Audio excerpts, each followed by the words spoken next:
Fellas, it looks like Adrian's been shopping on eBay again, and he's picked up a really nice Chicago lock. Now, he's a collector, so he has them sent to my house, and then I transship them to Germany. And the benefit of this arrangement is that I get to pick locks for free that I wouldn't normally encounter. But you do occasionally find these still in the field, and the best thing you can do to them, because there's a lot of zinc in the way that they're made up, is you can give them a shot of WD-40. Because Adrian's a collector, he always likes the box, and this one came with a box in really, really good shape. This thing just got a little bit of tear on the top there, but other than that, it's like something you'd find on a store shelf when you go down to Home Depot. Chicago lock, 9-inch chain. It says you can't, over here it says you can't shim it and you can't tap it open. It's got corrosion treatment, which of course is zinc, and zinc has some corrosion. There's zinc on the shackle of this, and there's zinc internally, and that's why we often need to give them a shot of WD-40 to give us half a chance of getting into these things. Now, here's what the key looks like.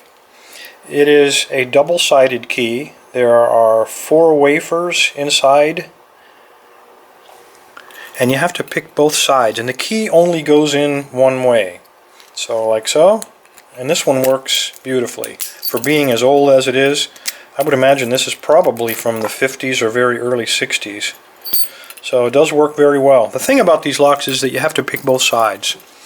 And the other difficulty we find is tensioning them. And this is a very common core on both the Chicago and on the American. I think it's the Series 500, the very early double wafer lock.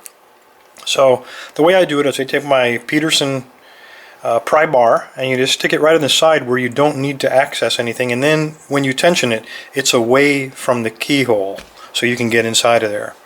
And when I pick these, I like to use a Peterson or a standard hook, any manufacturer. This one happens to be Peterson, and there's nothing unusual about these. I'm going to try to hold this up here and give you a good view. You just tension it lightly, forget that they're wafers, and pretend that it's a pin tumbler. So enough tension to overcome any spring tension, and then you just feel as if it's a pin tumbler.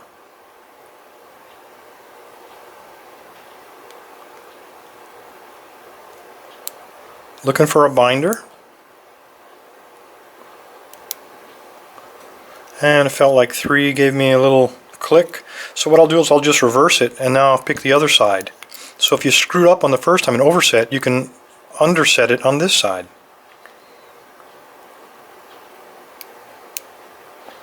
Okay, that felt like pin 2, or wafer 2 actually. I'll go back to this side and give it another shot.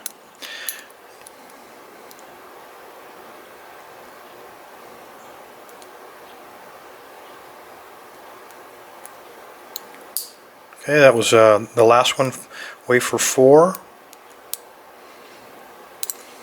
And just keep going back and forth, working those wafers into place.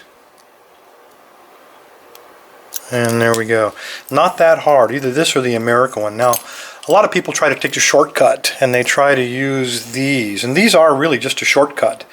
These are no guarantee. They don't always work. But if you learn how to pick these, just pretend it's a pin tumbler, and you won't need these shortcut tools. You can just go right to SPPing, and that way you've got better control, and you know you're going to be getting in every time.